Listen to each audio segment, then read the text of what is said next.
सीतापतिं रघुकुलान्तयरत्नदीपम् आजानुबाहुं अरविन्ददलायदाक्षं रामं निशाचरविनाशकरं नमामि அஞ்சிலே ஒன்று பெற்றார் அஞ்சிலே ஒன்றைத்தாவே அஞ்சிலே ஒன்றாராக ஆரியற்காக ஏகி அஞ்சிலே ஒன்று பெற்ற அணங்கு கண்டு அயலார் ஊரில் அஞ்சிலே ஒன்ற வைத்தான் நவனெம்மை அடித்து காப்பான் பூமன்னு மாது பொருந்திய மார்வன் புகழ் மலிந்த பாமன்னமாறு நடிபணிந்து இந்தவன் பல்கலையோர் தாம் மன்ன வந்த ராமானுஷன் சரணாரவிந்தம் நாம் நன்னி வாழ நெஞ்சே சொல்லுவோம் அவன் நாமங்களில் நாவினால் நவிற்றிந்தமைகினேன் மேவினேன் அவன் பொன்னடிமைமையே தேவுமற்றறியேன் குருகூர் நம்பி பாவின் இன்னிசை பாடித் திரிவனி கோலச் சிறுசங்கை மாயின் செம்பாயின் குணம் வினவும் சீலத்தனள் தென் திருமல்லினாடி செழின் புகழ் மேல் மாலை தொடை தென்னரங்கருக்கேயும் மதிப்புடைய சோலைக்கிளி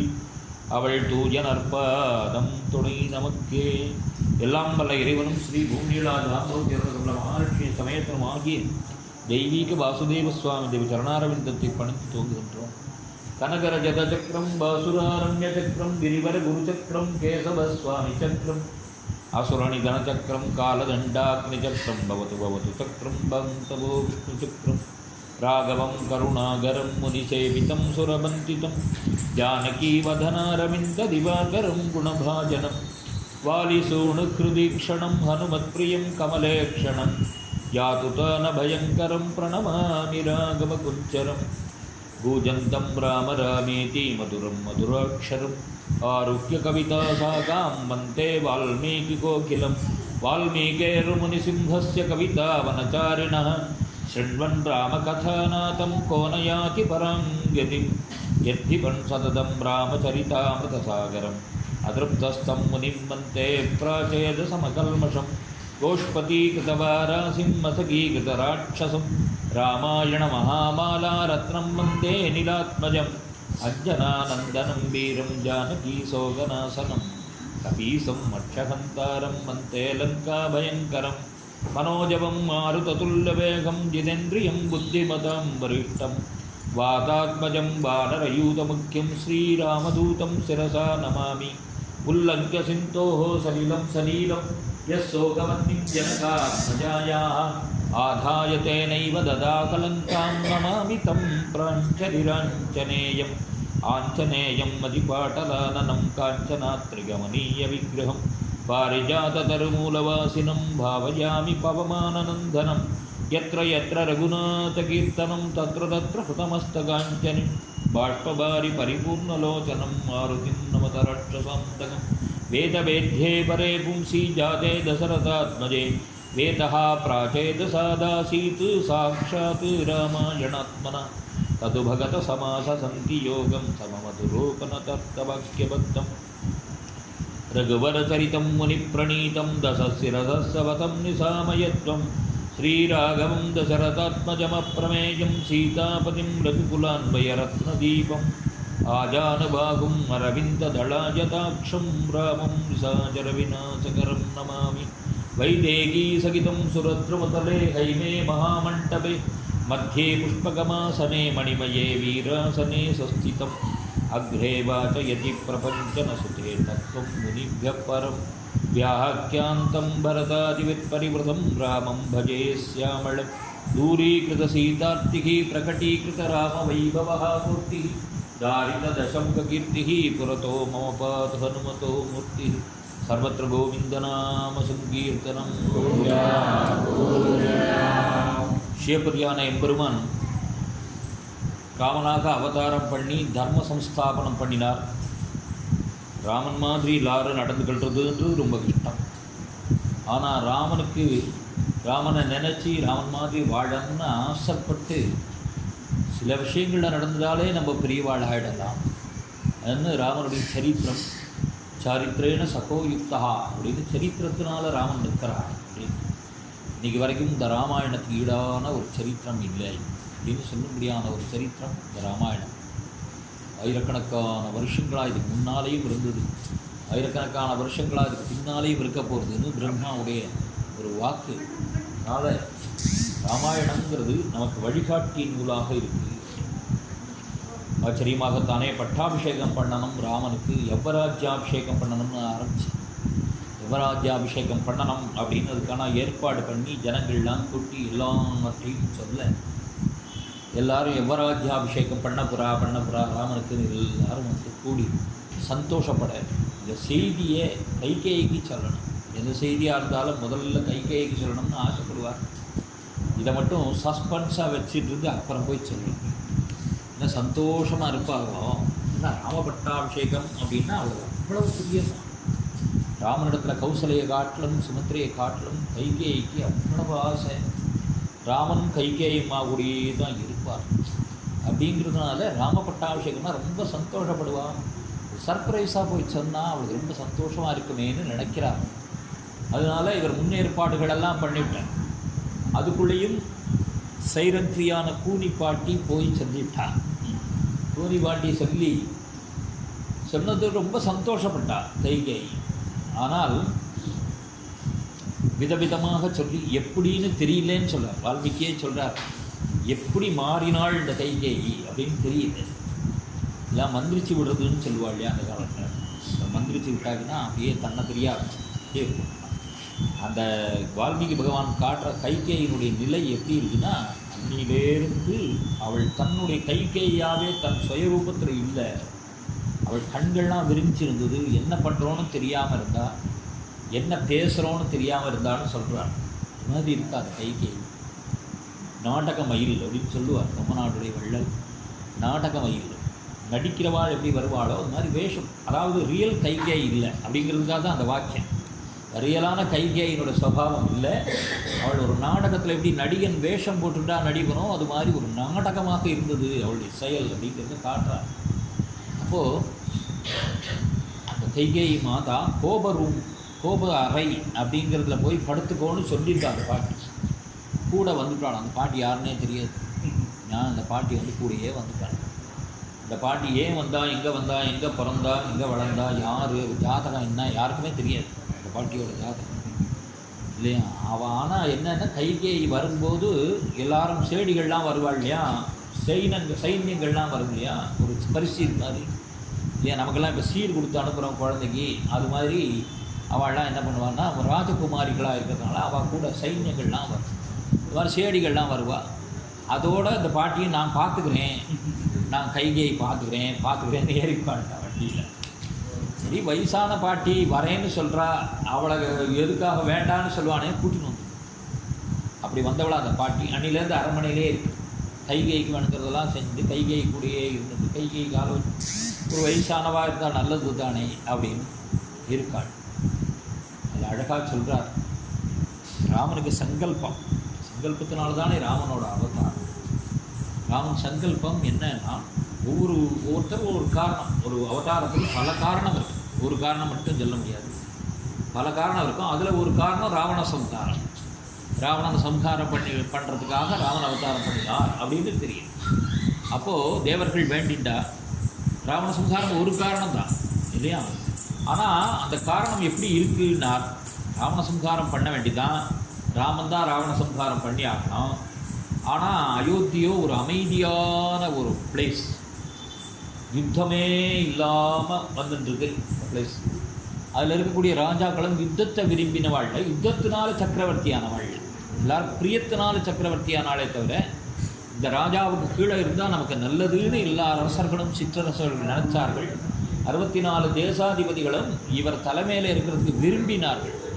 அப்படி பிரியத்தினால விரும்பி தர்மம், இவர்கள் தர்மத்துபடி இருக்கிறார்கள், சத்தியத்துபடி இருக்கிறார்கள், நேர்மையாக இருக்கிறார்கள், இவர்கள் மக்களை பார்த்துட்டு இருக்கிறார்கள், இவர்கள் இருந்தால் இவர்களுக்கு கீழே இருந்தால் நமக்கு பெருமை அப்படின்னு எல்லா அரசர்களும் இருந்தார்களே தவிர ஒரு சக்கரவர்த்தி அப்படின்னு ஏதோ போய் ராஜ்யத்தை அடித்தான் பிடிச்சான் வாங்கிட்டான்னு இல்லை. அப்படி இருக்கிற ஒரு அமைதியான ஒரு ஊர் இந்த அயோத்தி. யுத்தத்தினால் நெருங்க முடியாத ஊர்னு ஒரு பேர் அயோத்தி. யுத்தம் இல்லாத ஊர், யுத்தம்னு சொல்லுவோம் இல்லையா. அயுத்தம் அப்படின்னா யுத்தம் இல்லாத ஊர், யுத்தமே இருக்காது, யுத்தம் இல்லாத ஒரு ஊர். அப்போ சாதுக்கள் நிறைஞ்சி இருக்கா. அதனால தான் மகிழ்ச்சிகள்லாம் சுற்றி இருக்காங்க. அப்போ சாதுக்கள் நிறைஞ்சி இருக்கிற ஊர் அப்படின்னு சொல்கிற அயோத்தியில் யுத்தம் வந்துடுத்துன்னா என்ன பண்ணுறது இல்லையா.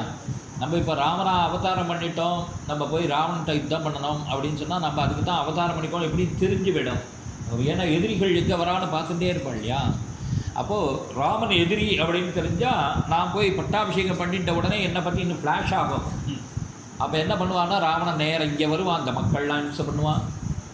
அதனால் இந்த அயோத்திக்கும் இதுக்கும் சம்மந்தம் இருக்கக்கூடாதுன்னு நினச்சேன். அதனால் முதலே நம்ம தள்ளி போயிட்டா அயோத்தியில் வந்து அவள் இம்சை பண்ண மாட்டான், என்னது மட்டும்தான் அப்போ நோக்கி வருவாள், அயோத்தியை இம்சை பண்ண மாட்டாள். அதனால் நான் அயோத்தியிலேருந்து விடுவோம். ஆனால் அப்பா என்ன சொல்கிறார், நீ பட்டாபிஷேகம் பண்ணிக்கோ அப்படின்னு விட்டார். அப்பா சொல்ல தட்டி பழகம்ல, யார்கிட்ட சொல்கிறதுன்னு தெரியல. அப்பா இப்படி சொல்கிறாரே அப்படின்னு போய் இன்னொருத்தர் சொன்னால் புகார் ஆகிட்டேன். இன்னொருத்தர்கிட்ட புகார் சொல்லக்கூடாது. இனி யார்கிட்ட சொல்லலாம், ரங்கநாதன் தான் மாட்டாங்க. ரங்கநாதன் தான் அவரோட ஆராத்தியா தெய்வம். ரங்கநாதன் திருவடியை பிடிச்சிட்டார். ரங்கநாதா பிரபு, நான் அவதாரம் பண்ணதுக்கே காரணம் இது. இந்த அவதாரத்தை நான் செய்யணும்னா இந்த குழந்தைகள்லாம் சந்தோஷமாக இருக்கணும், இவாளை கஷ்டப்படுத்தாமல் என் அவதார காரியம் நிறைவேறணும். இதை எப்படி பண்ணணும்னு உனக்கு தான் தெரியும் அப்படின்னு ரங்கநாதன் திருவடியில் சரணாகதி தான் முதல் சரணாகதி. ஸ்ரீராமாயணத்தை சொல்லுவேன்.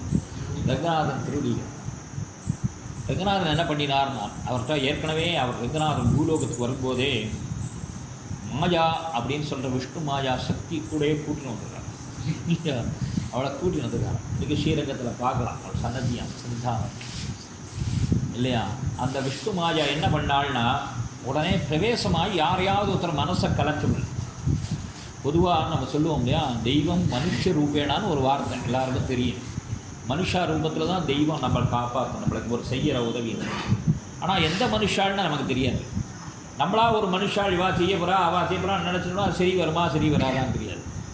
ஆனால் தெய்வத்திட்ட நீங்கள் சம்மத்தமாக இருந்து தெய்வத்தினிட்டத்தில் சரணாகதி பண்ணியிருந்தால் தெய்வம் எப்படி செய்யணுமோ அது மாதிரி செய்யும். யார் மூலமாக செய்யணுமோ செய்யும். நமக்கே தெரியும், யாராவது ஒருத்தர் வருவா, நமக்கு ஒரு பெரிய உபகாரம் பண்ணிட்டு விடுவா, இவா யாருன்னே தெரியாது, என் திடீர்னு வந்து உபகாரம் பண்ணிட்டாயா அப்படின்னு சொல்லுவான் இல்லையோ. அது மாதிரி தெய்வம் மனுஷ ரூபத்தில் வந்து நமக்கு உபகாரம் பண்ணணும்.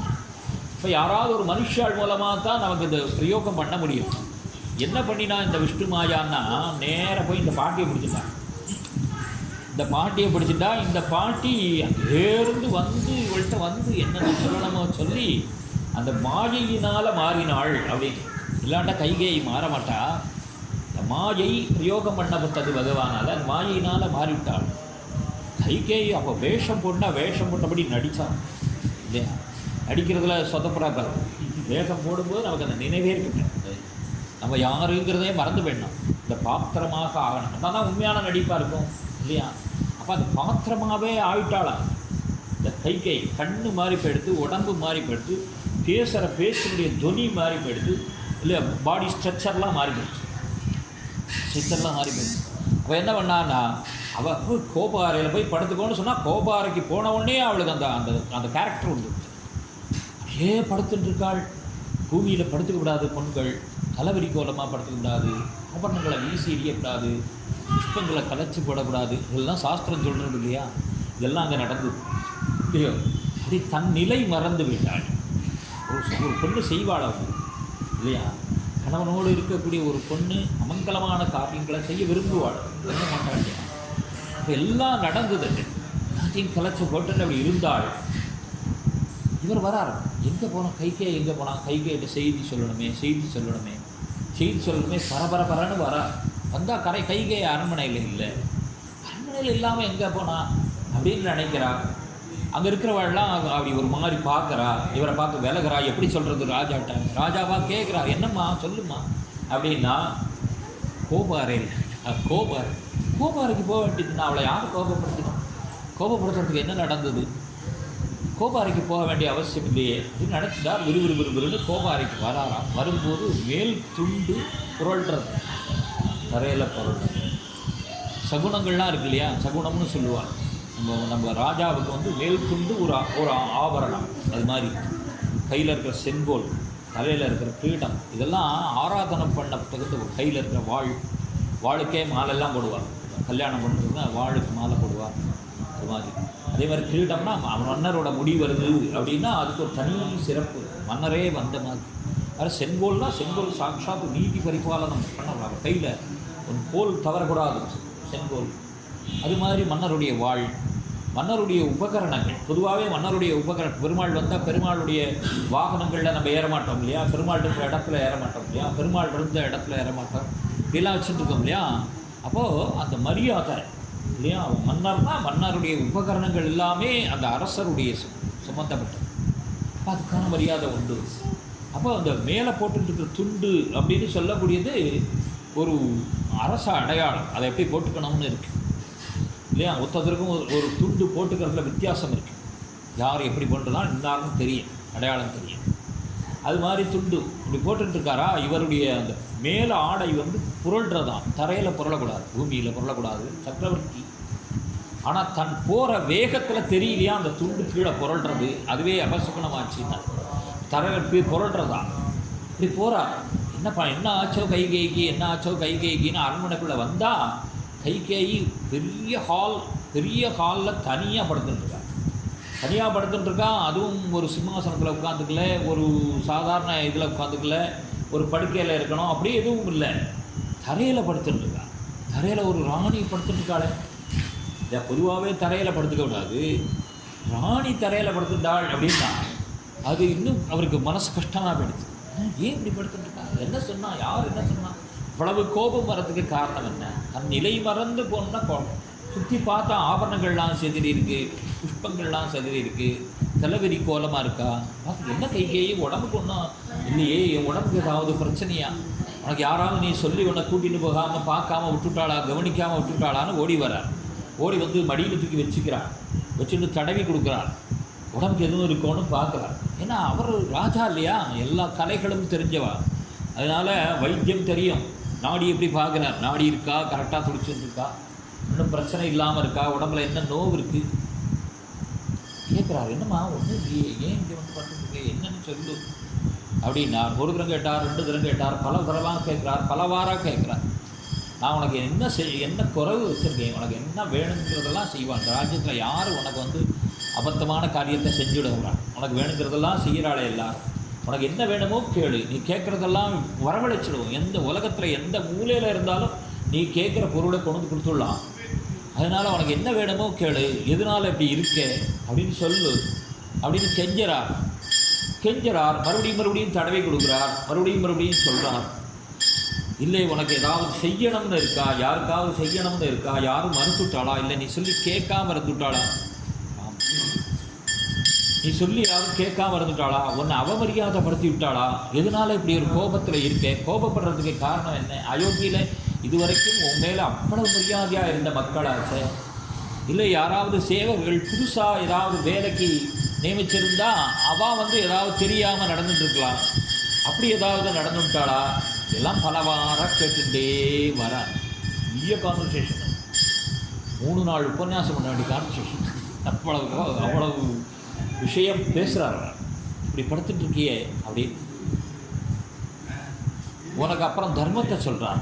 தர்மம் இக்ஷ்வாகு குலம், இக்ஷ்வாகு குலத்தில் இப்படி இருக்கிறது இல்லையே, நீ இப்படி இருக்கியே, நீ இக்ஷ்வாகு குல ராணி இல்லையா, நீ காப்பாற்ற வேண்டியவள் இல்லையா தர்மத்தை, நீயே இப்படி இருந்தால் பிரஜைகள் எப்படி நினைப்பா, அதை சொல்கிறார்.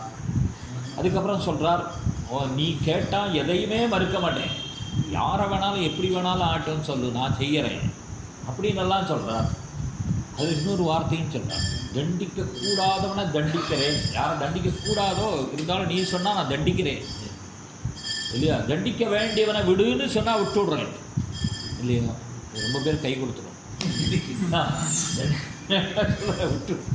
விட்டுவிடுன்னா விட்டுடுறேன் அப்படின்னு. இப்படி ஒரு சக்கரவர்த்தி சொல்லலாமா அப்படின்னா, எப்படியாவது இவளை சமாதானப்படுத்தி விடணுங்கிறதுக்காக சில வார்த்தைகளை சொல்கிறார்.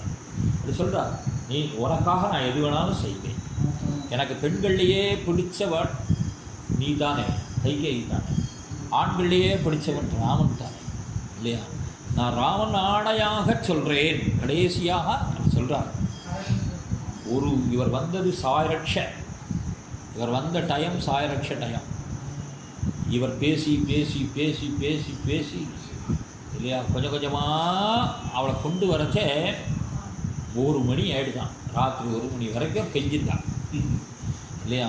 ராமன் ஆணையாக சொல்கிறேன், அப்படின்னு சொன்ன உடனே அவள் சுதாரிச்சு.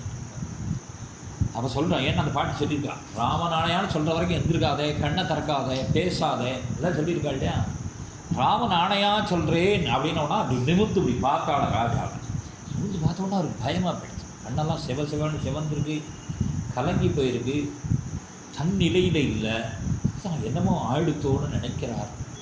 என்ன நடந்தது இவளுக்கு அப்படின்னு அப்படி பார்த்தோன்னா சொல்கிறார், நீங்கள் இவ்வளவு வார்த்தை சொல்லியிருக்க, இக்ஷ்வாகுலத்தில் பிறந்தவர், சக்தியின் தவறாதவர், கொடுத்த வார்த்தையை காப்பாற்ற போகிறேன், கொடுத்துட்டு மாட்டேன்னு சொல்ல மாட்டேள் அப்படின்னு எல்லாம் பீடிக்க போட்டுகிட்டே வந்தார்.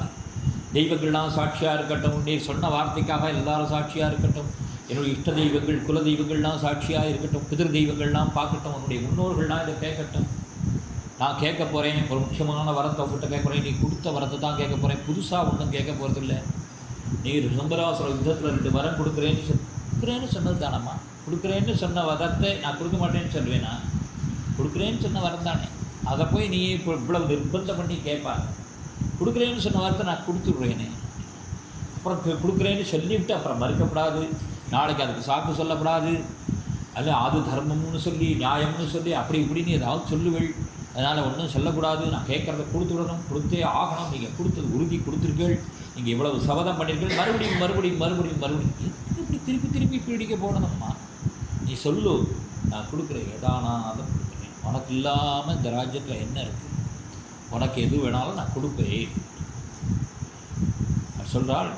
இங்கே இருக்கக்கூடிய சாமக்கிரியர்களால் இவ்வளவும் சேர்த்திருக்கே, இந்த சாமக்கிரியர்களால் பரதனுக்கு பட்டாபிஷேகம் பண்ணணும். அப்படியே ஸ்தம்பிச்சுக்கிட்டார். ஒரு நிமிஷம் சொல்ல வந்த விஷயமே வேறு, கேட்குற விஷயமே வேறையா இருக்கே, ஸ்தம்பிச்சு விட்டார். அதுலேருந்து அவர் மீள முடியல. அதுக்குள்ளேயும் அடுத்த வரத்தை கேட்டார்.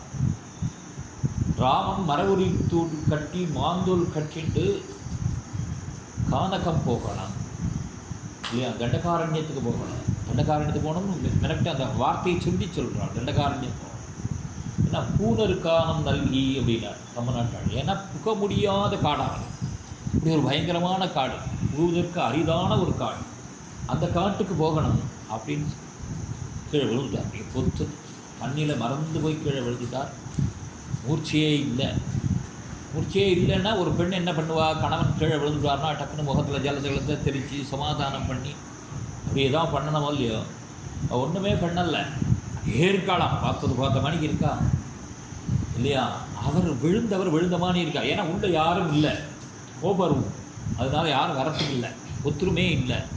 அவரா சுதாரித்து ரொம்ப நாளி ஆகிடுச்சு. நாளை கழித்து எந்திருக்கிறார். எந்திரத்துட்டு என்ன நடந்ததுன்னு தனக்குள்ளே சுதாரித்து பார்த்துக்கிறேன். ஓஹோ இப்படி கேட்டாளா, அதனால தான் விழுந்துட்டேனா, சரி தவறக்கூடாது, எப்படியும் கேட்கணும் அப்படின்னு சொல்கிறார். ஏம்மா அப்படி, ராமன் உனக்கு என்ன பண்ணான், பரதன் பரதனுக்கு பட்டாபிஷேகம் பண்ணணும் அப்படின்னு சொல்கிறேன். ராமனுக்கு இல்லையே, விஸ்வாகுலத்தில் அப்படி வழக்கம் இல்லையே, மூத்த குமாரனுக்கு தான் பட்டாபிஷேகம் பண்ணுறதுன்னு காலங்காலமாக இருந்துட்டு வர நியதி. ராமனுக்கு தகுதி இல்லையா, ராமன் ஏதாவது தப்பு பண்ணிட்டானா, ராமன் தப்பு பண்ணிட்டாங்கிறதுனால ராமன் எடுத்து சொல்கிறியா? பூன்னு சொல்கிறான், ராமன் தப்பு பண்ண மாட்டான், ராமன் தப்பு பண்ண மாட்டான்.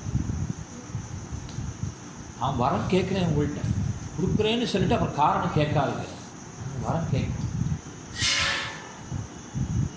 திருப்பி சமாதானப்படுத்தினார். தனையோ விதமாக சமாதானப்படுத்தினார். பதிலாக ஏதாவது கேள்வி, 2 வரம் தரேன்னு சொன்னேன், பதிலாக நீ வரம் கேள்வி, நீ வரம் கொடுத்ததாகவே இருக்கட்டும், வரம் கொடுத்து உனக்கு நீ வாங்கின்றதாகவே இருக்கட்டும், என் மேலே கருணை பண்ணுமா, கருணை பண்ணி நீ திருப்பி கொடு.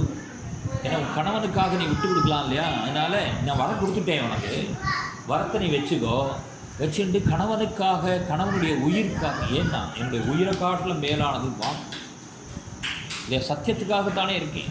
வாக்கு தவறிட்டா மன்னன் இழந்துடுவான், தன்னை இழந்துடும் இல்லையா, வாக்கு தவறிட்டான் இல்லையா, வாக்கு தான் மானம், வாக்கு கொடுத்துட்டா வாக்கு இழக்காது. அதனால் சொல்கிறார் இல்லையா, கவரிமான் மாதிரி, கவரிமான் இல்லையா, மயிர் நீக்கி உயிர் வாழா கவரிமான் அப்படிங்கிறார் இல்லையா. அது மாதிரி கவரிமான் மாதிரி வாக்கை தவறிட்டா அப்புறம் மன்னன் மேலே நம்பிக்கை போயிடும் மக்களுக்கு. மன்னன் மேலே நம்பி இன்றைக்கி ஒன்று சொல்லுவார், நாளைக்கு ஒன்று சொல்லுவார் அப்படின்னு ஆகிடும். அதனால் என் வாக்கை காப்பாற்றணும். நான் மக்கள் முன்னால் எல்லாரையும் கூட்டி நாளைக்கு ராம பட்டாபிஷேகம் சொல்லிட்டேன். அப்போ அந்த வார்த்தையை காப்பாற்றி கொடுக்கணும் இல்லையா, அந்த பொறுப்பு உனக்கு இருக்கு இல்லையா. ஒரு கணவனுக்கு ஏதாவது நேர்ந்தால் அதை காப்பாற்றி கொடுக்குற பொறுப்பு மனைவிக்கு உண்டு இல்லையா. அதனால் நீங்கள் நிறைவேற்றி கொடு. நீ சாதாரண பெண் இல்லையே, ராணி ஆச்ச. இப்போ ராணிக்கு இத்தனை தர்மமும் தெரிஞ்சிருக்கு இல்லையா. அப்போ அந்த தர்மம் தெரிஞ்ச நீ எனக்கு விட்டு கொடு இந்த ராஜ்யத்தை. உன்னுடைய நீ கொடுத்த ராஜ்யமாகவே இருக்கட்டும், நான் கொடுத்த ராஜ்யமாக இருக்க வேண்டாம். இந்த ராஜ்யம் நீ கொடுத்த ராஜ்யமாகவே இருக்கட்டும் அப்படின்னு கேட்டால் மறுபடியும் அவள் இணங்குற மாதிரி இல்லை. மறுபடியும் சொல்கிறார், பரதனை ஆண்டுட்டு போட்டும் ராமன் எங்கேயாவது ஓரத்தில் இருக்கட்டும் இல்லையே. எப்படியெல்லாம் கெஞ்சனமோ அவ்வளவு கெஞ்சிதான் இல்லையா. இப்படியெல்லாம் கெஞ்சி அவள்கிட்ட போராடி கார்த்தால பின்மால வெளியே போகிற நேரம் வந்து சூதமாகத வந்திதர்கள்லாம் வந்து கோபிச்சுண்டு பார்த்தா, நீ மனுஷி தானா இல்லையா, நீ வந்து பெண் தானா, உனக்குள்ள ஏதாவது பிசாசு பூந்து விட்டா, ஒரு ஏதோ ஆக்கிரமிச்ச மாதிரி இப்படி பேசுறீங்க அப்படின்னெல்லாம் வெட்டி பார்த்தா. எதுக்குமே அவள் இளங்கல்ல அப்படின்னு பல தடவை மூர்ச்சையானார். அவளை தூக்கி எழுப்பவும் இல்லை. அவரை இருக்கா. கார்த்தால சூதமாகது வந்திதர்கள்லாம் வந்து பாட்டு பாடினார்கள். பாட்டு பாடினா ராஜாவை எழுப்புறதுக்கு சுப்பிரபாதம் பாடுறோம் இல்லையா பெருமாளுக்கு. இப்போ இன்றைக்கி தனுர் மாதம் பிறக்கிறது 9:30 மணிக்கு தனுர் மாதம் பிறக்கிறது இல்லையா. ஒரு சூரிய பகவான் ஒரு ராசியிலேருந்து இன்னொரு ராசி மாறுறான். இப்போ விருச்சிக ராசியிலேருந்து தனுர் ராசிக்கு போகிறான். தனுர் ரவி புண்ணியகாலம் பிரிவாள்லாம் இதில் தர்ப்பணங்கள்லாம் பண்ணும். ஷடசீதி புண்ணியகாலம் முதலான புண்ணியகாலங்கள் சொல்கிறது. விஷ்ணுபதி ஷடசீதி அப்படின்லாம் புண்ணியகாலங்கள். இந்த மாதிரி காலங்கள் புண்ணிய காலங்கள். இதில் பித்திருக்கள்லாம் நமக்கு ஆசீர்வாதம் பண்ணுவாங்க. அப்படிப்பட்ட நாள் தனுர் ரவி. இன்னைக்கு பிரம்ம முகூர்த்தம், தேவர்களுக்கு பிரம்ம முகூர்த்தமான காலம். இதில் பகவானை சேவிக்கிறது அவ்வளவு சந்தோஷமான ஒரு விஷயம். அதனால் திருப்பெழுச்சி இப்போ ஆரம்பமாகும். தாயார் எழுதியிருக்கா இல்லையா, சீக்கிரமாகவே நம்முடைய புகழ்பத்தை முடிச்சுட்டு தாயார் முன்னாலே எழுதிட்டார். அங்கே எழுதி இல்லையா. இப்போது புண்ணிய காலம் அந்த ஆராதனை, திருப்பெழுச்சி ஆராதனை இன்னைக்கு ராத்திரி 9 மணிக்கு திருப்பெழுச்சி ஆராதனை போய் நம்முடைய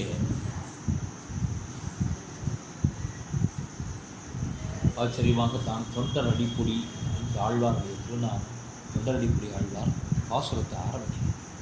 இன்றைக்கி ஆரம்பித்து அதை பாடுறார். கதிரவன் குணதிசை சிகரம் வந்து அணைந்தாண்டு எல்லாரும் திருப்பெழுச்சி. இது அனத்தியன காலமாக இருந்தாலும் திருப்பெழுச்சிக்கும் திருப்பாவைக்கும் விதிவிலக்கு. திருப்பாவையும் திருப்பெழுச்சியும் இதில் பாடலாம்.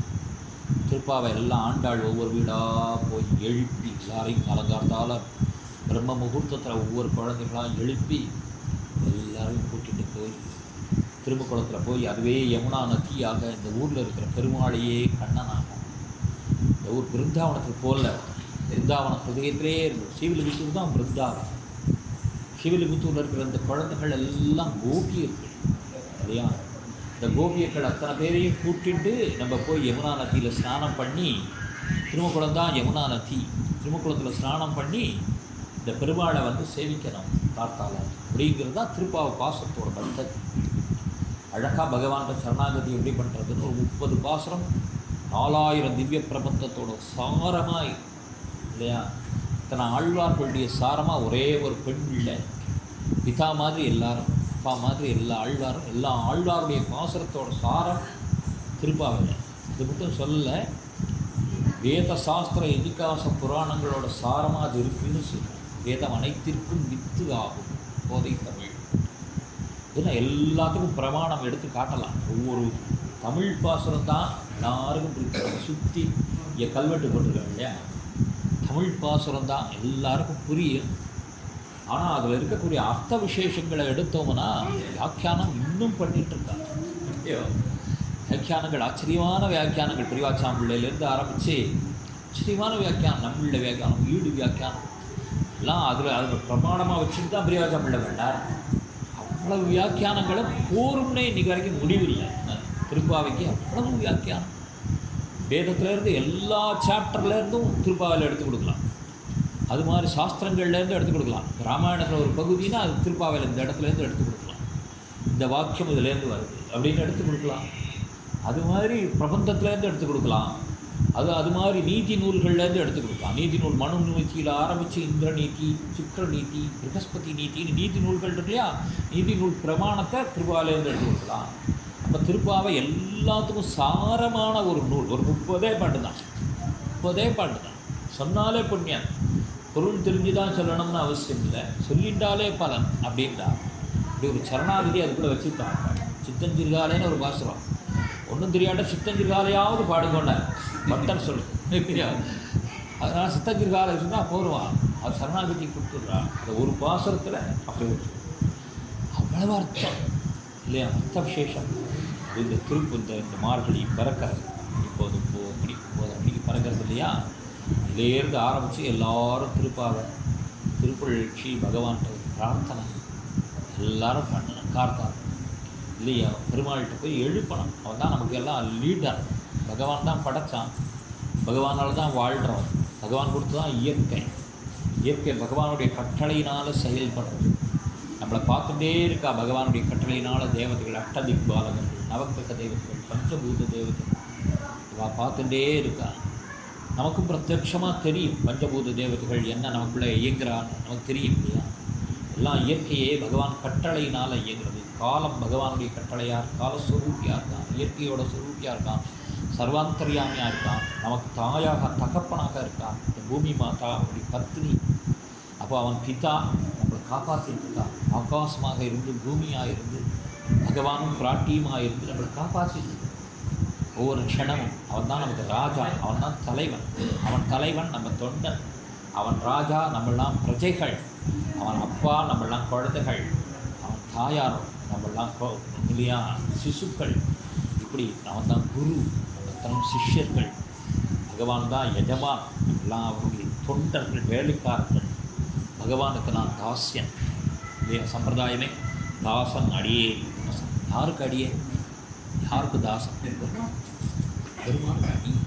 ஒருத்தரை நம்ம சேவித்தா அந்த உடம்பு அழிஞ்சு வர உடம்புக்குள்ளேயே உள்ளுக்குள்ளே இருக்க அப்பிரியாமையான பகவான் எல்லாருக்குள்ளேயும் ஆத்மஸ்வரூபம்.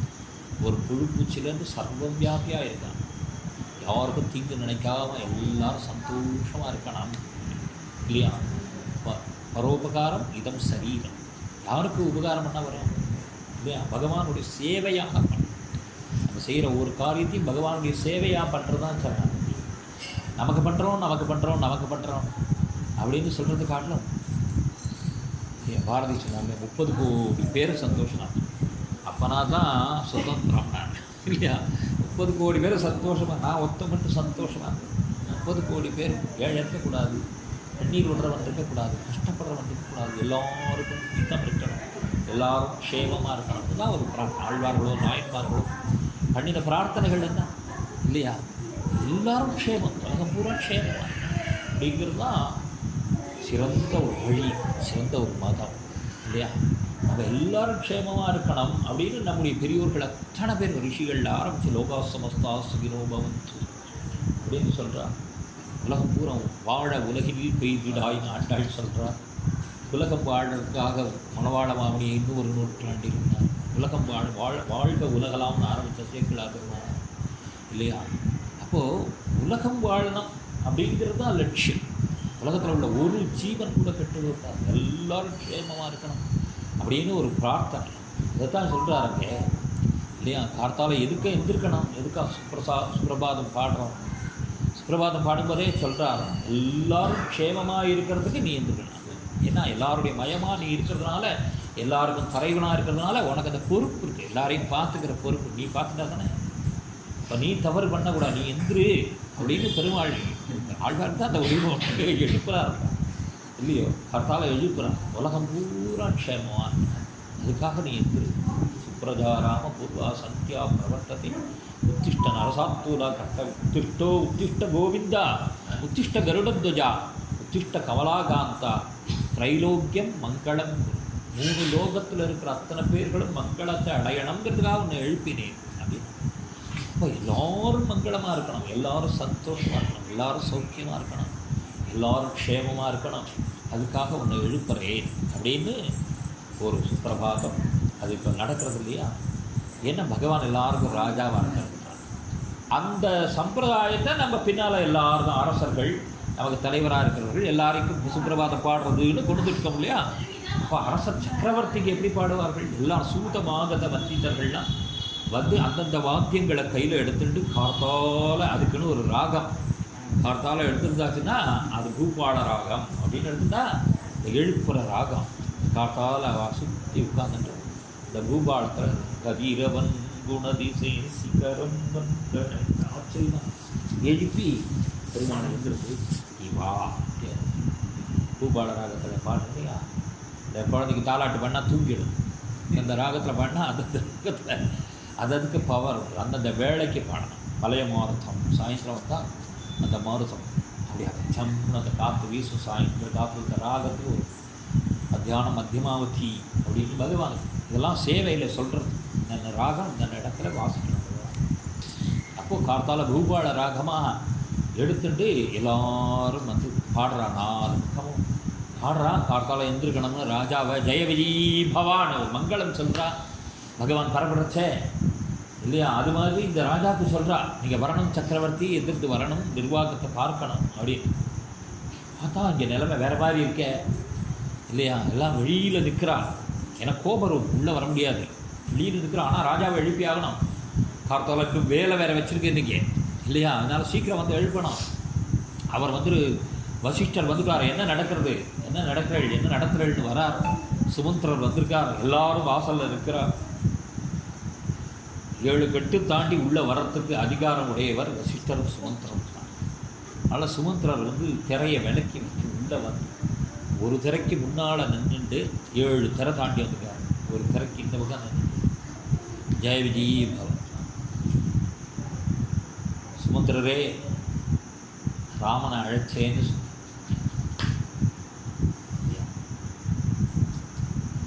இந்த வார்த்தை தான் காதில் விழுந்து. முதல்ல கைகேயி சொன்னால் கைகேயி சொல்கிறத அவர் தயங்கி நின்னார். இவர் தசரதனுடைய வார்த்தை தடுங்கிறது. அதை சொல்கிற விதம் புரிஞ்சுட்டார். ஏதோ அவசரம் அப்படின்னு தோணித்து விறுவிறுன்னு போகிறார். ராமனை கூப்பிட்றதுக்காக ரத்தத்தை எடுத்துட்டு வேக வேகமாக போகிறார். மந்திரின்னு நாளே சொன்னோம் இல்லையா? மந்திரின்னு இருக்க மாட்டார், ஒரு சேவகன் போல இருக்கார். மந்திரின்னா மந்திரி சாதாரண மந்திரி இல்லை, பிரம்ம விசாரம் பண்ணுற அளவுக்கு பாண்டித்யமுடைய மந்திரி. அதோடு இல்லாமல் அவள் அப்பாவுக்கும் அவர் தான் மந்திரி, தாத்தாக்கும் அவர் தான் மந்திரி, கொள்ளு தாத்தாக்கும் அவர் தான் மந்திரி, 4 தலைமுறையாக மந்திரி. இவரே 60,000 வருஷம். அவர் எத்தனை வருஷம் இருந்தார்? ஆனால் அவருக்கு பாவம் என்னன்னா ராஜசேவகன். அப்போது அவரே தேர் எடுத்துன்னு போய்டும். மந்திரி மாதிரி இருக்க மாட்டார். ஒரு தேர் ஓட்டியை கூப்பிட்டு எடுத்துகிட்டு போகலாம் இல்லையா? மந்திரி இல்லையா? இல்லை, தானே தேர் எடுத்துகிட்டு பரப்புறார் ராமனை அழைக்கிறதுக்கு. ஜனங்கள்லாம் அப்படியே புது வஸ்திரங்களை கட்டிட்டு நிறைய புஷ்பங்கள் வச்சுட்டு எங்கே பார்த்தாலும் அகில் இல்லையா தூபங்கள்லாம் போட்டு எங்கே பார்த்தாலும் ஊரே கோலாகலமாக இருக்கு. எங்கே பார்த்தாலும் தீபம் ஏற்றிருக்கு. யாரும் வரவேற்க தயாராக இருக்கா. அந்த வீதி ராஜ வீதியில் ரத்தத்தில் போகிறச்சை ஜனங்கள்லாம் பார்த்துட்டு போனார். எல்லாம் பட்டாபிஷேகத்துக்கு தயாராக இருக்குது. ஜனங்கள்லாம் பார்த்துட்டே போனார். ஆனால் அவசரம், இவர் போகிற அவசரம். ஏக்கமாக போனார். அங்கே 7 கட்டுகளை தாண்டி சப்தப்பிராகாரம் மத்தியேன்னு சப்தப்பிராகாரம் ஸ்ரீரங்கநாதனுடைய ஆலயம் இல்லையா? ரங்கநாதன் இருக்கிற ஆலயம் அங்கேயே சப்தப்பிராகாரத்தை தாண்டி வயசானவர்கள்லாம் கம்புகளை வச்சுட்டு அங்கே இருக்காளாம். ரொம்ப 100 வயசுக்கு மேல்பட்டவாள்லாம் அங்கே ராமனுக்கு ரொம்ப பிரியமாவாள். அதனால் ராமனுக்கு மங்களாசாசனம் பண்ணிகிட்டே இருப்பாள்.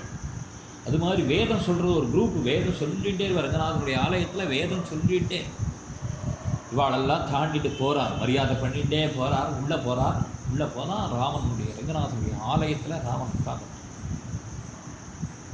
உட்காந்துட்ருக்கார் இல்லையா? சீதா மாதா பக்கத்தில் சீதா மாதா இல்லையா? சீதா மாதா முதுகு சொரியறதுக்கு ஒரு கொம்பு, வான் கொம்பு வச்சுருக்கார். ஆச்சாரம் என்ன ஆச்சாரம்னா வசிஷ்டர் சொல்லியிருக்கார், இப்படி இருக்கணும், இப்படி பண்ணணும், சாஸ்திரம் அப்படி இருக்கணும். விரதங்கள்லாம் பண்ணி மறுநாள் பட்டாபிஷேகத்தை என்னெல்லாம் வேணுமோ எல்லா ஹோமங்களும் பண்ணி அவருக்கு நியமிச்சுட்டு போயிருக்கார். அப்போது என்ன செய்யணும் அப்படின்னா இப்போ இந்த விரதமெல்லாம் பண்ணிட்டு இருக்கிற ராமன் விரதமெல்லாம் முடிச்சு விட்டு பகவானையே ஏகாகிர சித்தத்தோட அப்படி உட்காந்துருக்கார், தபஸ் பண்ணி காட்டுறார். வசிஷ்டர் சொல்லியிருக்கார், வேறு சிந்தனை இருக்கக்கூடாது, வேறு நினைவு இருக்கக்கூடாது, பகவான்கிட்ட உபாசனை பண்ணு. ஆச்சாரத்தில் என்ன அப்படின்னா, இன்னொருத்தரோட வஸ்திரத்தினுடைய காற்று பட்டுட்டா கூட போய் குளிச்சுடுவானா ராமன். சீதை பக்கத்தில் இருக்கலாம் அப்படின்னு ஒரு விதி இருக்கு. இருந்தாலும் சீதா மாதா தள்ளி இருக்காள். தள்ளி இருந்துட்டு விசிறியை வச்சு விசிறிட்டு தன் காற்று பட்டுடா, அது ஒரு ஆச்சாரம். அப்படி விசிறிட்டு இருக்காள் மரியாதை. இவரை உட்காண்டவரையே உபாசனை. இந்த ராமனை பார்க்கிற ஒரு பாக்கியம் இதுதான் கிடச்சிது இல்லையா? அப்படியே போய் பார்க்க சேவை கிடைக்கணும்னா பாக்கியம் இருந்தால் தானே இல்லையா? சக்கரவர்த்தி உள்ளே வாங்கோ அப்படின்னு அனுமதி கொடுத்தா உள்ள ரங்கநாதனோட ஆலயத்தில் போய் நின்றுட்டு பார்க்குறான். அவர் பெருமாள், இவர் பெருமாள், ரெண்டு பெருமாள். பெருமாள் சேவிச்ச பெருமாள்னால் பெரிய பெருமாள்னு பேர். பெருமாள் சேவிச்ச பெருமாள் பார்த்துட்டு இருக்கான். இப்படி ரொம்ப உபாசனை பண்ணுறான், பார்க்குறான். தன்னை மறந்து விட்டான். ஒரு க்ஷணம் தன்னை மறந்து விட்டான். சீதை நிற்கிறதும், சீதை விசிறி வீசுறதும், ராமன் பின்னால் நிற்கிறதும், ரங்கநாதனை உபாசனை பண்ணுறதும், இந்த திருவடியிலேயே அவன் கண்கள் நிலை குற்றி நிற்கிறதும் பார்த்துட்டு அப்படியே ஸ்தம்பிச்சு போயிட்டாராம். இப்போ எப்படி ராமனை எழுப்புறது? இட்டையில் இருக்கிறவளை எழுப்ப முடியாது. இப்போ எப்படி எழுப்புறது? ஆனால் ராஜா ஆக்ஞையை சொல்லி ஆகணும். இப்போ ராமனே கேட்குறார், இவர் சொல்ல மாட்டார் அப்படின்னு நினச்சிட்டு ராமனே கேட்குறார். ராஜா ஆக்ஞை இருக்கா? ராஜா ஆக்ஞை, ராஜா நியமிக்கிறார் அவங்களை வர முடியும். உடனே அப்படி ரங்கநாதனை பார்த்தார், அவர் சிரிச்சா. ஏன்னா காரியத்தை நீ நிறைவேற்றிட்ட, இவர் பிரார்த்தனை பண்ண நிறைவேற்றிட்டான் அப்படின்னு தோணித்து. தோணின உடனே ஒரு சன்மானம் பண்ணணும்னார். சன்மானம் பண்ண உடனே பதி, அந்த வார்த்தை அப்படி பதி சம்மானித்தா சீதா. இவர் சேவிக்கும் போதும் அப்படி வார்த்தை நாராயணம் உபாகமம். இந்த உபாசனைங்கிறது தேவையில்லை நமக்கு, சரணாகதி தான். ஆனால் உபாசனை என்னன்னா திருப்பி திருப்பி உபாசனைங்கிறது என்னன்னா கம்பல் பண்ணுறது. பகவான்கிட்ட போய் அதை கொடு இதை உபாசனை கம்பல் பண்ணக்கூடாது. பகவான் சுதந்திரமாக கொடுக்கணும். போய் நின்றுட்டாலே நமக்கு என்ன வேணும்னு பெருமாளுக்கு தெரியும் இல்லையா? அப்போ நின்றுட்டா கொடுக்குறவன் அவன்கிட்ட போய் ஒரு யாச்சிச்சா நம்ம என்னத்தை யாச்சிப்போம் இல்லையா? அவ்வளவும் கொடுக்குறவன்கிட்ட போய் உமி யாச்சித்த மாதிரி இல்லை. நமக்கு என்ன கேட்கணும்னே தெரியாது. அப்படி போய் நம்ம கண்ணா பின்னா தியாகம் கேட்டுருப்போம், அதை காப்பாற்றிக்கவும் தெரியாது. கொடுத்துட்டான்னா காப்பாற்றிக்கவும் தெரியாது. அப்போ பகவான் முன்னால் போய் நீங்கள் எதையும் கேட்க வேண்டாம். நின்னாலே உனக்கு என்ன எப்போ தரணும் என்ன செய்யணும்னு தெரியும் இல்லையா? அப்போ பகவான் முன்னால் கை கூப்பிட்டு நின்னா நம்மளை பார்த்துட்டு விஞ்ஞான ரீதியாகவும் அது ப்ரூஃப். பகவான் பார்க்குறான்னா அதை ஒரு சிலையில் என்ன வைப்ரேஷன் ஏற்படும், மேலேருந்து எப்படி வரும், உள்ளுக்குள்ளே எப்படி இறங்கும் அந்த சாநித்தியம், எல்லாம் அவ்வளவு சயின்ஸ். நம்ம ரிஷிகள் நமக்கு காட்டியிருக்கு. கோவில்ங்கிறது சயின்ஸ் இல்லையா? அப்படி அந்த விமானம் அப்படின்னு, இந்த விமானத்தில் ஒரு ஸ்தூபி, அதில் ஒரு தானியம், இந்த ஸ்தூபி எப்படி ஆகர்ஷணம் பண்ணது நம்ம ஆண்டனா இருக்கு இல்லையா? ஆகர்ஷணம் பண்ணுறது எங்கேயும் வர கேஸ் எடுத்து இங்கே ஆகர்ஷணம் பண்ணி கொடுக்குறது இல்லையா? எங்கேயோ நடக்கிற ஒரு மேட்ச் எவ்வாண்டு பார்க்க இல்லையா? போட்டான் வேகவா அது பெரியவாள்லாம் பார்க்குறத உள்ளதான் இருக்கும். அது மாதிரி ஒரு அது எங்கேயோ நடக்கிறது ஒன்று இங்கே நடக்கிறது பார்க்குறாங்க. நேரே பகவான் தெரிஞ்சுருவான். உள்ளுக்குள்ள அந்த விமானம் ஒரு ஆர்கிடெக்ட் பண்ணி பகவான் அமைச்சிருக்காங்க இல்லையா? 72 விமானம் சாஸ்திரம் சொல்கிறது முக்கியமான விமானம். இந்த விமானத்தில் இந்த வைப்ரேஷன் இருக்கும். இந்த மாதிரி ஊர் இருந்தால் இப்படி விமானம் இருக்கணும், இத்தனை பேர் இருக்கிற இடமா இருந்தால் இப்படி இருக்கணும். அப்போ அந்த ஈர்ப்பு அப்படி இருக்கும். அப்போ உள்ளுக்குள்ளே இருக்கிற விக்கிரகம் இவ்வளோ உயரம் இருக்கணும், இவ்வளோ ஃபீட் இருக்கணும். அது இந்த கல்லுனால் பண்ணப்பட்டிருக்கணும். அந்த கல்லுனால் பண்ணால் கீழே ரத்னங்கள் வைப்பான், கீழே யந்திரம் வைப்பான். அந்த யந்திரத்தில் மந்திரத்தினுடைய சக்தி, இந்த வைப்ரேஷன் இந்த செவுத்தில் இப்படி போய் இப்படி வரும், இது போய் இப்படியால் திரும்பி வரும் இல்லையா? இந்த பக்கத்துலேருந்து ஒரு ஒளி வந்து அப்படி திரும்புறது இல்லையா? கரெக்டாக இது எத்தனை டிகிரியில் போகிறதோ அத்தனை டிகிரியில் அது திரும்பும். அப்போ அப்படி வர்றது தான் யந்திரம் போட்டிருக்கா இல்லையா? ஸ்ரீசக்கரம் பிரதானமாக யந்திரம் போடுறோம் இல்லையா? அந்த யந்திரத்துக்கு வைப்ரேஷன். இந்த மந்திரம் சொல்ல சொல்ல சொல்ல சொல்ல சொல்ல அது வேலை பார்க்கணும். அந்த சக்தி அந்த யந்திரத்தில் ஏறி அந்த யந்திரத்தில் இருந்து அந்த ரத்தனத்துக்கு வந்து விமானத்து வழியாக நம்ம பேசுகிறதெல்லாம் பெருமாள் கேட்பார். நம்ம வீட்டில் நடந்துக்கிறதெல்லாம் கேட்பார். கோயில் அது ஊரில் குடியிருக்க வேண்டாம்னு சொன்னாங்க. கோயில் எதுக்குன்னு சொல்கிறேன். அவ்வளோ பேர் உள்ளே கிரகிச்சு உள்ளே வந்து அந்த விக்கிரகத்தை கலெக்ட் ஆகி கீழே யந்திரத்தில் கலெக்ட் ஆகி அந்த விக்கிரகத்துக்குள்ள வைப்ரேஷன் வந்து அந்த விக்கிரகத்தினுடைய ரந்திரத்து வழியாக அப்படி போகும். அப்போ போய் இன்னால் நிற்கிறார். இங்கே குருநாத்தாள் ஒரு சின்ன கதை சொல்கிறார். ஒரு வாத்தியார் இருக்கிறார், ஒரு போலீஸ்காரர் இருக்கிறார். போலீஸ்காரருக்கு சுபாவம் என்னென்னா அவர் கொஞ்சம் ரூடாக இருக்கணும். அப்படின்னா தான் அக்யூஸ்ட்டை இது பண்ண முடியும். அவன்கிட்ட போய் கெஞ்சின்னு இருக்க முடியுமா இல்லையா? அவருக்கு அப்போ வந்து கொஞ்சம் பயங்கரமாக இருக்கணும். அவர் போலீஸ்னால் ஒரு பயம் இருக்கும். வாத்தியார் சாஃப்டாக இருக்கும்.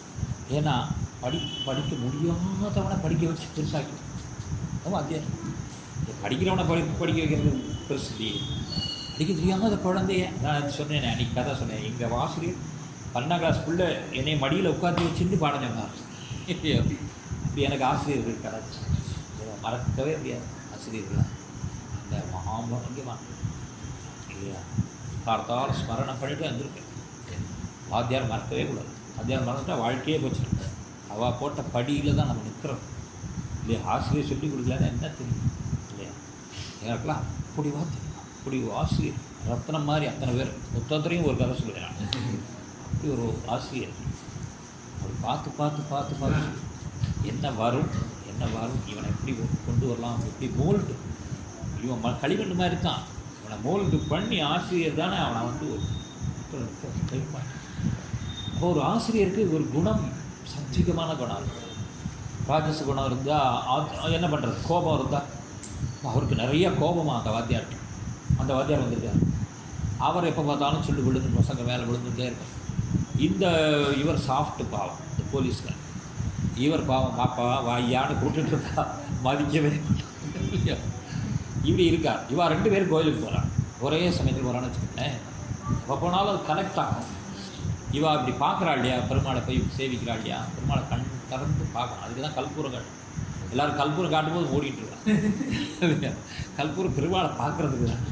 அந்த பெருமாளை அப்படியே கண் திறந்து பார்க்கும்போது நம்மள்கிட்ட இருக்கிற அந்த எது நமக்கு கூடாத சக்திகள்லாம் நமக்குள்ளே இருக்கோ அதெல்லாம் அப்படியே அந்த விக்கிரகமானது உள்ள கனெக்ட் பண்ணி நமக்கு எது வேணுமோ அந்த சக்தியே விக்கிரகத்திலேருந்து நமக்கு வரும். இதுக்கு நம்ம பெரிய தபஸெல்லாம் பண்ண வேண்டாம், யாகம் பண்ண வேண்டாம், யஜ்யம் பண்ண வேண்டாம், பூஜை பண்ண வேண்டாம். கோயிலில் போய் அதுக்கு தான் கோயிலில் போய் சேவிச்சாலே போகிறோம். இந்த பவர் நமக்கு வந்து கோயிலில் போய் சேவிக்கணும். சேவித்த உடனே இந்த வாத்தியார்கிட்ட இருக்கிற கோபமெல்லாம் எடுத்துக்கணும். அதை பூரா இந்த போலீஸ்கார்ட்ட ட்ரான்ஸ்ஃபர், போலீஸ்கார்ட்ட இருக்கக்கூடிய சாத்விக குணத்தை பூரா எடுத்துட்டு வாத்தியார்ட்ட ட்ரான்ஸ்ஃபர். கோவில் தான் செய்கிறது இல்லையோ, அவ்வளவு சயின்ஸ் பார்த்துங்க.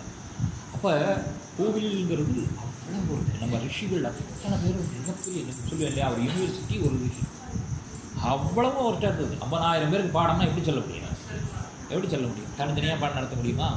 அப்போ ஆத்ம ரீதியாக நடத்துறது, உள்ளுக்குள்ளே பேசுறது. எத்தனை பேர்கிட்ட வேணாலும் பேசலாம் இல்லையா? உங்கள் செல்லையும் வரும், என் செல்லையும் வரும், எல்லார் செல்லையும் வரும் இல்லையா? அவள் எப்படி வருது, ஒரே இதுலேருந்து வருது இல்லையா? அது மாதிரி அவன் ஒரே ரிஷிகிட்டேருந்து அத்தனை பேருக்கு பாடம். அது மாதிரி அவள் அத்தனை பேர் ஒரு யூனிவர்சிட்டி மாதிரி இல்லையா? அதனால் அவள் கண்டுபிடிச்சி கொடுத்தது இந்த கோவில், விஞ்ஞான ரீதியாக கண்டுபிடிச்சி.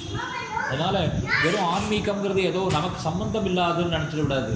நம்ம வாழ்க்கைக்கு மனிதனுக்கு என்ன தேவை, எப்போ எது வேணும், எப்போ எதை எப்படி பயன்படுத்தலாம், எப்படி அதை கலெக்ட் பண்ணி வைக்கலான்னு எத்தனை 1000 வருஷமாக கலெக்ட் பண்ணி வச்சுருக்காங்க இல்லையா?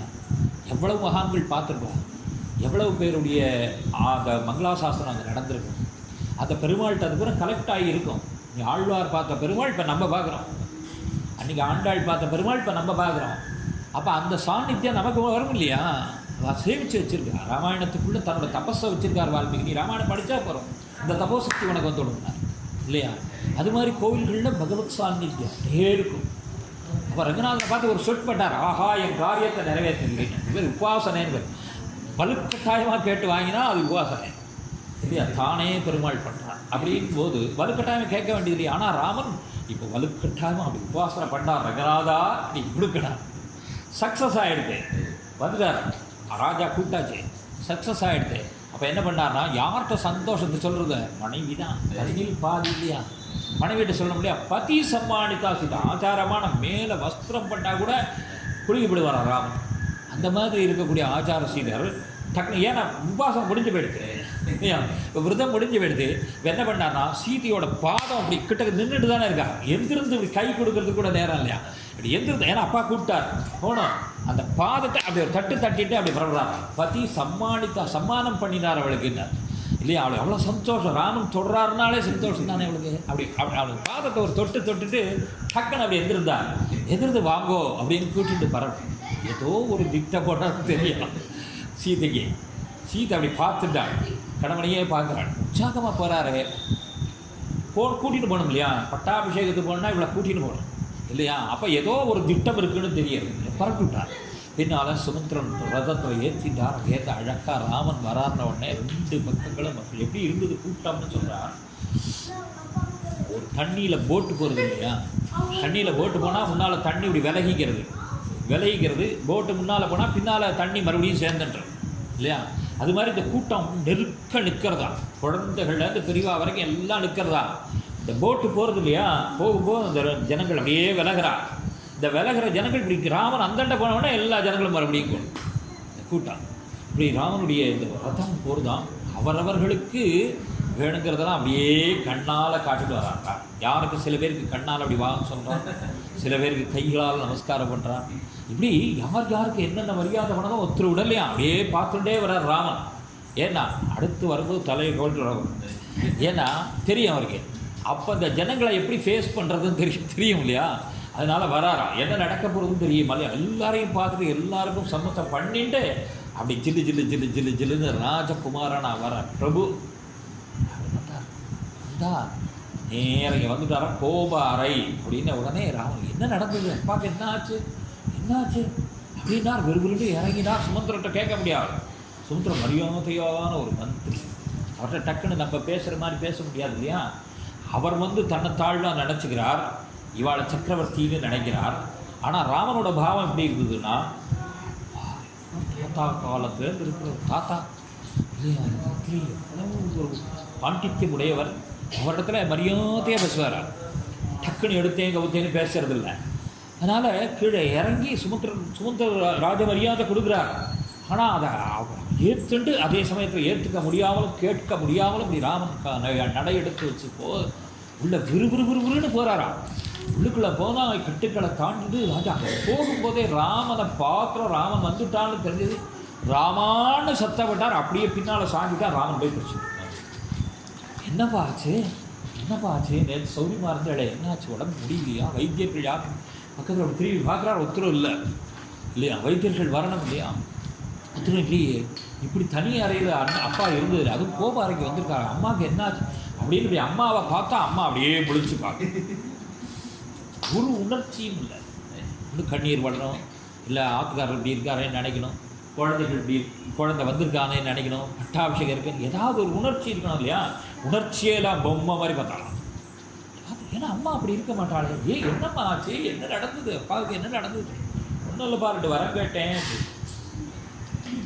வரம் கேட்டதுக்கு அப்படிங்கிறா அப்பா, வரம் கேட்டால் என்ன வரம், அப்படி ஒரு வரமா, அப்பா இப்படி ஸ்தம்பிச்சு போகிற அளவுக்கு கண் கலங்கி இப்படி மூர்ச்சியாகிற அளவுக்கு ஒரு வரம், என்ன வரமா இல்லை, அது ஏற்கனவே நான் கேட்ட வரம் தான், சம்பராசுர யுத்தத்தில் கேட்ட வரம்.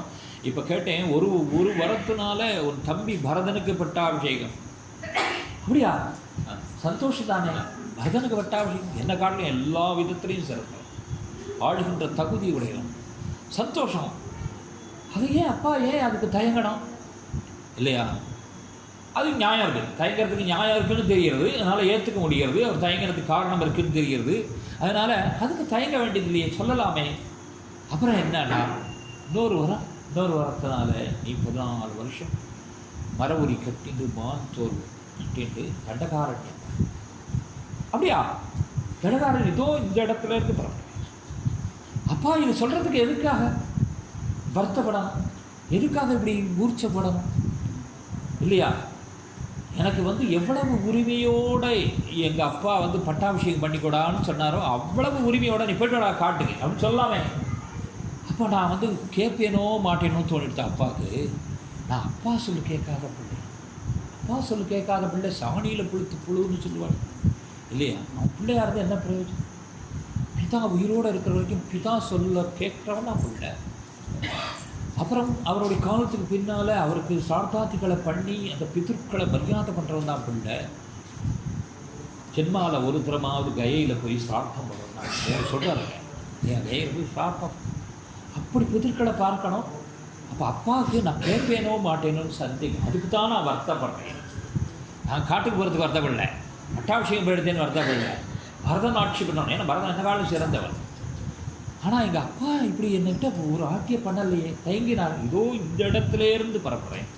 எனக்கு 2 ஆணை தான் இருக்குது. ஒன்று என்னென்ன எங்கள் அம்மாட்ட சொல்லணும். ஏன்னா அம்மா அவ்வளோ வருத்தப்படுவாள் இல்லையா, அம்மாட்ட சொல்லி சமாதானப்படுறேன். ஆத்துக்காரிகிட்ட சொல்லணும். 2 பேர்கிட்ட சொல்லிவிட்டு நான் இதோ பரப்புறேன், இந்த இடத்துலேருந்து பரப்புறேன் அப்படின்னா ராமன் எதிர்ந்துட்டார். அப்புறம் நிற்கலை எதிர்ந்துட்டார். நான் இதோ நான் பரப்புறேன்ப்பா. நான் அப்பா திருவடிகளை தொட்டுட்டார், அங்கேருந்து பரப்புறாராம் கானகத்துக்கு. அதுக்கப்புறம் அவர் மனோபாவம் அயோத்தியில் இல்லை. கானகத்துக்கு போ அப்படின்னா கானகத்துக்கு மனசு போயிடுச்சு, முதலையே போயிடுச்சு. சரீரம் தான் அப்புறம் போகிறது. போன்னு அப்பா சொன்னார் போயிடு. எப்படி விஸ்வாமித்திர பின்னால் எதையும் எடுத்துக்காமல் பின்னால் வரட்டாரோ அதே பயிற்சி. இன்னைக்கு போய் அதை எடுத்துக்கணும், இதை எடுத்துக்கணும், காட்டுக்கு போகணுன்னா இதை தயார் பண்ண ஒன்றும் இல்லை, பரப்பிட்டான். அந்த மனசு போயிடுச்சு. முன்னால் கேர்ந்து பரப்பிட்டு வராராம் வெளியில். சுமந்திரருக்கு என்ன சொல்கிறதுன்னே இல்லை, என்ன சொல்கிறதுன்னு தெரியல. பின்னாலேயே வரார், ரதத்தை சித்தம் பண்ணுறார். ரதத்தை சித்தம் பண்ணினா இல்லையா 300 பத்திரிகளும் அழகார்கள். ஓன்னு ஆளுக்கு செய்தி கேட்டு வந்துவிட்டா. இத்தனை பேரும் ராமா உன்னை கத்தின்னு வச்சுட்டு தானே இருந்தோம் அப்படின்னு பரப்பிட்டு வரார். யாரையும் பார்க்கலையா, அதுக்கப்புறம் யாரையும் திரும்பி பார்க்கல. அப்படி கம்பீரமாக வர ராமன் அப்படி தலை கவிழ்ந்து வர. ஏன்னா யாரும் பார்த்துட்டா அவள் கண்ணுனால சொல்லணும் பதில். அப்படி வராரா. வந்த உடனே இவர் ரதத்தை சித்தமாக வச்சுட்டுருக்காரா. அந்த ரதத்தை அப்படி கையால் தொட்டார், சேவிச்சுட்டார். சுமந்திரர் அப்படி சேவிச்சுட்டார் இல்லையா. ஏன்னா அந்த ராஜ மரியாதைகள் இல்லை. உடனே உதறியாச்சு. இங்கேருந்து புறப்பட்டு வரா, நேராக அம்மா ஆத்துக்கு வரா. அம்மா கௌசல மாதா காத்துட்டுருக்க. குழந்தை வருவான், பட்டாபிஷேகம் ஆகி வரப்புறான், குழந்தைய ஆசீர்வாதம் பண்ணும் அப்படின்னு பகவான்கிட்ட எல்லாம் வச்சுட்டு, இங்கே பக்கத்தில் வேதியர்கள்லாம் வச்சுட்டு, ஆசீர்வாத பொருட்கள்லாம் வச்சுட்டு அவனுக்கு ஆசீர்வாதம் பண்ணணும்னு அவளை ஆசையோடு அம்மா காத்துட்ருக்கா. அந்த அம்மாவை பார்க்குறதுக்கு வரா. நிறைய நடைபாதை, ஜனங்களுக்கு பாதி தெரிஞ்சு பாதி தெரியாமல் இருக்கு. பிரமிச்சு பார்க்குறாள் ராமன் நடந்து வர அழகு. அந்த நடையிலும் ஒரு அழகு காணும். எப்படி புலி பதுங்கி நடக்கும் இல்லையா. இந்த பூனை கூட சமயத்தில் பார்ப்பேன், புலியை நம்ம காட்ட முடியாது. பூனை கொஞ்சம் நேரம் பார்த்தா அப்படி மெதுவாக அப்படி நின்று நட போட்டு வரும். அது மாதிரி இவாளை மரியாதை பண்ணி ஜனங்களை பார்க்காம போனால் மரியாதை இல்லை, பார்த்தா இப்போ நிலைமை தெரிஞ்சிடும். அப்போது அப்படி ஒரு தயக்கம், இந்த காலிலேயே ஒரு தயக்கம் காட்டி ராமன் நடந்து வர. வேகமாகவும் போகிறான், தயங்கியும் போகிறான், ஜனங்களுக்கு மரியாதை பண்ணுறதாகவும் போகிறான். அந்த மரியாதை அப்படியே மனசில் அப்படி பண்ணிட்டு போகக்கூடிய அழகு. அழகாக அந்த கௌசல மாதாவுடைய அரண்மனையில் வர. ஒரு பேருக்கு பார்க்குறாங்க அக்ஷதையோட தலையில் அந்த தீர்த்தம், மஞ்சன தீர்த்தத்தோடு வருவான் குழந்தை. முதல்ல ஆசீர்வாதம் வாங்கிட்டு போவோன்னு வரானோன்னு அப்படின்னு நினச்சி பார்க்குறான். குழந்தையை வரவேற்கிறான். ராமன் கௌசலா மாதாவை எப்படி சந்திச்சாள் தினம் நாளை தினம் குற்றக்குறைகள் இருப்பின் பெரியோர்கள் மன்னித்து அடியனை ஆசீர்வதிக்க வேண்டுமாய் பிரார்த்தித்துக் கொண்டு எல்லாம் வல்ல இறைவனும் ஸ்ரீபூமியடா ஜாம்போதி அருணகுணம் ஆலட்சி சமேதமாகி தெய்வீக வாசுதேவ சுவாமி சரணாரவிந்தத்தை கணித்து ஸ்ரீராகவம் தசரதாத்மஜமப்பிரமேயம் சீதாபதிம் ரகுகுலாம் தீபம் ஆஜானுபாகும் அரவிந்ததளாயதாட்சம் ராமம் நிசாச்சர விநாசகரம் நமாமி. அஞ்சிலே ஒன்று பெற்றான் அஞ்சிலே ஒன்றைத்தாவி அஞ்சிலே ஒன்றாராக அரியற்காவே அஞ்சிலே ஒன்று பெற்ற அணங்கு கண்டு அயலாரூரில் அஞ்சிலே ஒன்றை வைத்தான் அவனம் எழுத்து காப்பான். ஏவமே தத்புராவிரத்தும் ஆக்யானம் பத்ரமஸ்து மகாபிரவ்யாஹரத விஸ்ரப்தம் பலம் விஷ்ணு பிரவர்த்ததாம். லாபத்யேஷாம் ஜயத்யேஷாம் குதத்யேஷாம் பராபவः येषां गित्तीवरस्यामो हृदये सुप्रतिष्ठितः काले वर्षतु पर्जन्यो पृथिवीसस्यशालिनी तेषोऽयं शोभरहितो ब्रह्मणः सन्तु निर्भयाः. कावेरी वर्धतां काले काले वर्षतु वासवः श्रीरङ्गनाथो जयतु श्रीरङ्गस्य वर्धतां. स्वस्ति प्रजाप्य परिपालयन्तां न्याय्येन मार्गेण महीसाः. गोवेदवेद्याः स्वमस्तु नित्यं लोकाः समस्ताः सुखिनो भवन्तु. मंगलं कौशलेन्द्राय महनीय गुणाब्धये चक्रवर्ती तनूजाय सार्वभौमाय मंगलम्.